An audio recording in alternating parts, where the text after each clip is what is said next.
Howdy Booktube, and welcome to my March TBR where I decide what I'm going to read in the month of March. But before we get into that, a massive thank you to all of the people that have subscribed to me or watched my videos or liked any of my videos or, you know, breathed near one of my videos. So far the Booktube community has been probably the most welcoming corner of YouTube that I've come across so far. And I was getting pumped to thank you all for getting to 100 subscribers, and then like something happened and I looked and I was at 200 subscribers and my brain exploded a little bit. So after reassembling that, thank you so much. You're awesome. And of course you have excellent YouTube taste.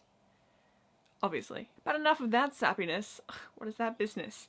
Emotions, what? Let's go ahead and get into the books that I'm going to be reading in March. I don't like setting huge TBRs because it's too much pressure, and then there's all these books and then I don't get to pick which book I read next because it's already picked for me, and the joy of the anticipation of what the heck I'm gonna read next is sucked away. However, there are a couple of readathons that I am going to try and take part in March. I totes wanted to clue you in on what they were and what I'm gonna read for them.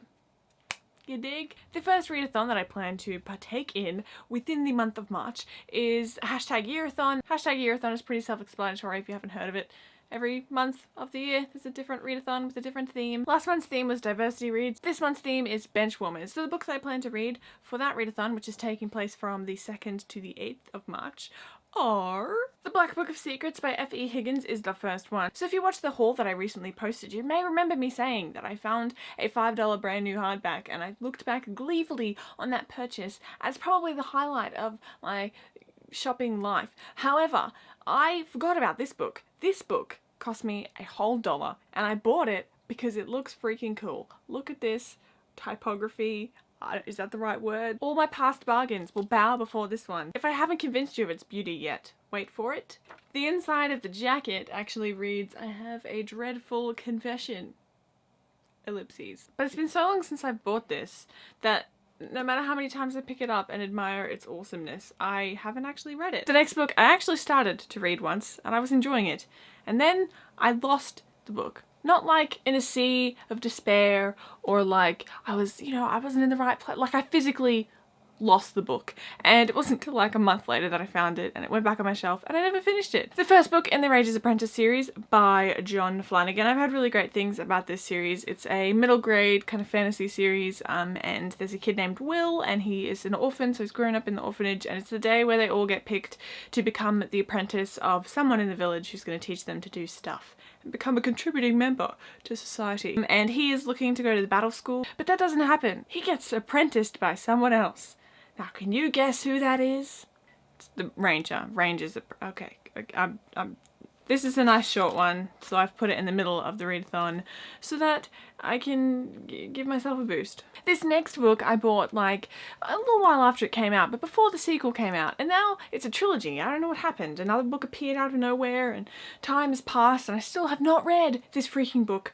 And its butt needs to stop warming my bench. So, that is Under the Never Sky by Veronica Rossi. This is a young adult dystopian. From what I can tell, the whole world has gone to crap and you can't like live in it. So there's this society inside of a bubble of safety-ness, and then Arya gets kicked out. Arya gets voted off the island.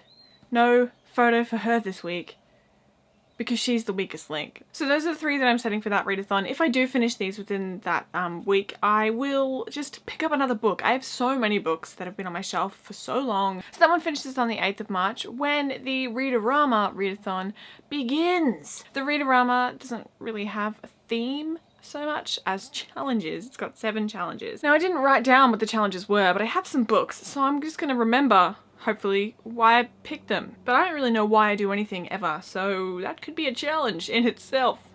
Get it? Challenge, to remember the challenges, because... Okay. I believe the first challenge was to pick a book out of your TBR jar and read that. But I'm gonna do my TBR jar pick at the end because my jar's all the way over there and I have to like work up the motivation to get out of this seat and walk over there and pick it up and sit back down again. It's a lot happening behind here, okay? You don't see it, but the gears are turning. One of the challenges was to finish a series, and luckily a book that I was going to read this month anyway is the last book in a series. How convenient. And that is Percy Jackson and the Olympians, The Last Olympian. Wow, that was like the easiest title to remember. It's literally the last one in the series about Olympians. Whatever. I'm really pumped to read it, but I'm also really bummed because this is the last one in the series until the next one when I buy it. So that fulfills that one. I also believe this one fulfills the challenge of reading a book with green on the cover. There's some green. Another one of the challenges was to read a contemporary, so I picked The Princess Diaries. Again, this is a nice short one to throw into a readathon to give myself a boost. It is hella shiny, man. Stop shining all over me. This is, of course, the first book in the Princess Diaries series by Meg Cabot. I just found out that there's another one coming out. I mean, I haven't actually read the series, so I don't know why I'm surprised that I didn't know that. But, you know, I like to be on top of the game of books. Or on top of actual books. Just lying all over them, rolling around. This also fulfills another challenge, which is having flowers on the cover. This one also fulfills the challenge of having the letters R-A-M-A in the title and or author. So I've got R-A-M-A. Done! Another challenge was to read a diverse book, which is really broad, but I picked Prodigy by Marie Lu. Okay, so this book is really shiny. I'm trying to contort it. Just gonna hold it this way because that's the only way it's not gonna shine you in the eyes. This is the sequel to Legend. Can we just talk about how awesome her author picture is? I mean, she looks amazing. So you just missed me like grunting and like leaning over and making the biggest deal about going to get TBR2D2, which is of course my TBR jar. And I'm gonna pick a book out of here now to read for the readathon. I do want to pick a book out of here every month, which I've done so far. So this will be this month's TBR pick as well as the TBR pick for the challenge for the readathon. Let's go! Reading shouldn't take this much effort, okay? Just believe.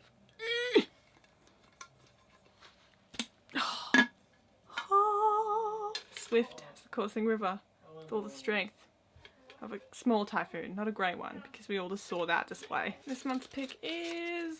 oh my gosh, I can't open it. Oh, that's a huge book. And my pick is The Name of the Wind by Patrick Rothfuss.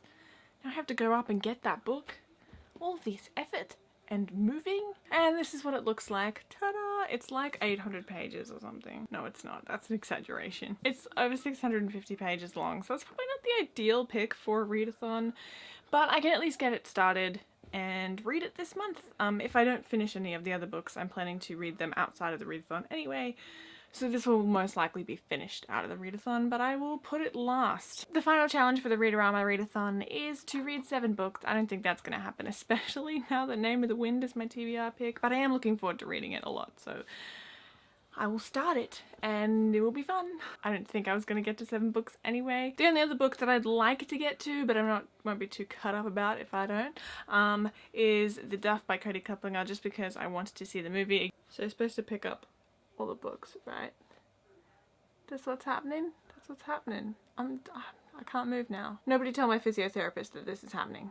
It's probably not one of the neck exercises that he'd recommend. So let me know if you've read any of those. Are you going to read any of those? What are you going to read? How's things? How are you? What's your favorite type of cookie? I don't know. Tell me whatever. Also, feel free to subscribe if you want to see more of this business. Also, feel free to like if you like this video. If you're interested in seeing more of my content, you can head over to my other channel where I've got sort of scripted vlogs happening. It's a bit of comedy fun. Not so much with the books, but you know, if that's your thing, come on over, pull up a seat, have a drink. I'll see you soon with a wrap up for February, but until then...